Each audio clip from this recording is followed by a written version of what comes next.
The Nun, believe it or not, the highest grossing Conjuring film and the lowest rated. A complete disaster or an underrated gothic gem? Today we're breaking down the scares, the fails and everything in between. So, was The Nun really that bad? Let's find out.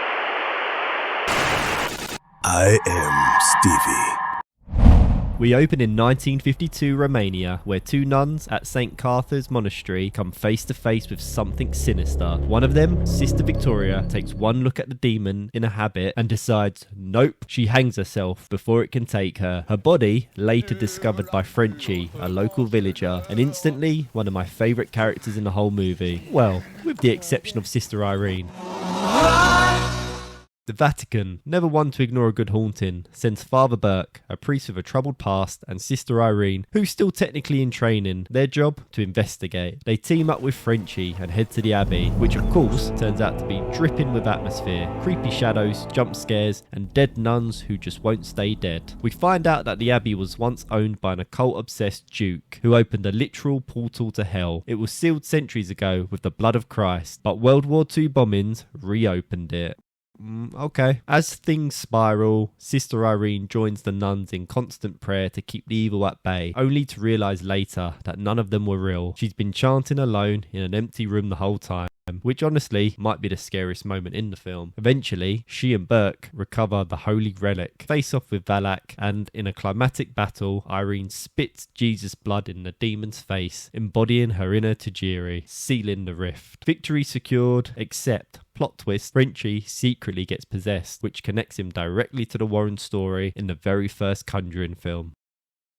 So, why did The Nun not land with fans and critics? Well, Valak was hyped up as the ultimate fear, this mysterious, terrifying figure teased across the Conjuring universe. But when it came for her time in the spotlight, no version of that backstory could ever live up to what people had already imagined. Sometimes the less you know, the scarier it is. That said, there's still plenty this movie does right. The gothic visuals are beautiful. The shadowy abbey, the graveyards, the endless candlelit corridors. The score is chilling and the cast are solid. Thaisa Farmiga, if I'm pronouncing that correctly, is excellent as Irene and has really earned her title as a scream queen over the years. Jonas Bloquet's Frenchie brings a real comic relief, and Father Burke feels like a grounded exorcist instead of the usual over-the-top stereotype. And speaking of comic relief, Frenchie gets some of the genuine funny moments. His reaction to discovering that the relic is literally the blood of Christ.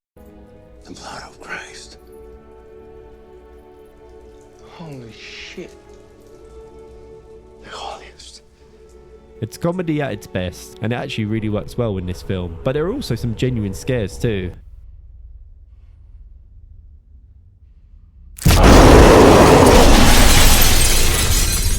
But then we hit the rougher parts. World War II bombs reopening the gates of hell. Either it's mystically or religiously bound, or it isn't. What next? Can you just take a sledgehammer to it? Seems like a bizarre piece of writing. Valak, who should be the Thanos of this universe, the big bad, spends most of the film creeping around the background, popping out for cheap jump scares. For the supposed big bad, she doesn't feel very threatening. And some of the logic? Oof. Valak trapping Burke in a coffin full of books about her own backstory. That's a nice bit of homework for Father Burke. The film also teases about a serpent lore in her background, but this is barely touched upon and then completely forgotten. And the ending? Valak drowns Irene, only to then randomly pull her up so she can spit the Jesus blood in her face. Not terrifying, it's just very clunky. Here's the thing though, every time I rewatch The Nun, I end up thinking I was too harsh on it the time before. It's not a complete disaster. It's stylish, gothic and creepy. The Romanian convent looks fantastic. Thaisa Farmiga absolutely earns her scream queen status, and Frenchie, absolute legend. No, it's not a classic, but it's nowhere near as bad as its reputation suggests. And the fact that The Curse of La Llorona scored higher with the critics on Rotten Tomatoes, that's the real disgrace here, because that movie is how you say.